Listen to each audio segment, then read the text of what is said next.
పాకిస్తాన్ లో అణు బాంబులు ఎంత సేఫ్, వారి దగ్గర అణ్వాస్త్రాలు పిచ్చోడి చేతిలో రాయి లాంటిదే అనే ఫీలింగ్ అందరిలోనూ ఉంది. సో ఆ దేశంలో ఎవరి అదుపులోనూ ఉండరు. ఎందుకంటే అక్కడి ప్రధానికి వారి మంత్రులపై పట్టు లేదు, సైన్యంపై పట్టు లేదు, ఉగ్రవాదులను అణచివేసే సత్తా లేదు.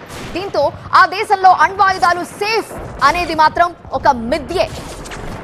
పాక్ దగ్గరున్న అణు బాంబులు సురక్షితం కాదు. ఎందుకంటే అణు స్థావరాలని లక్ష్యంగా చేసుకుంటుంది ఒక ఉగ్రవాద సంస్థ.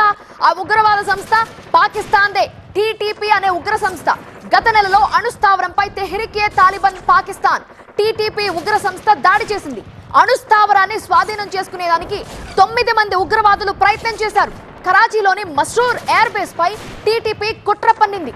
మస్రూర్ ఎయిర్ బేస్ లో భారీగా అణ్వాయుధాలు ఉన్నట్లుగా ఇప్పటికే చాలా నివేదికలు బయటకొచ్చాయి కూడా.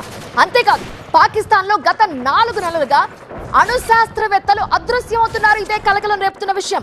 అణుశక్తి కమిషన్ కి చెందిన 18 మంది శాస్త్రవేత్తలని టీటీపీ ఉగ్రవాదులు కిడ్నాప్ చేయడంపై ఆందోళన వ్యక్తమవుతోంది.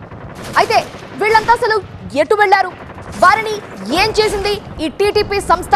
వారి దగ్గర ఉన్న సమాచారాన్ని సేకరిస్తూ ఉగ్రవాదులు గాని అణ్వాయుధాలు ఏమైనా తయారు చేస్తున్నారా?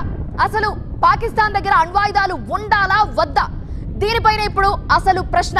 పాకిస్తాన్ తయారు చేసిన ఈ ఉగ్ర సంస్థ టీటీపీ ఇప్పుడు ఆ దేశాన్నే వణికిస్తోంది.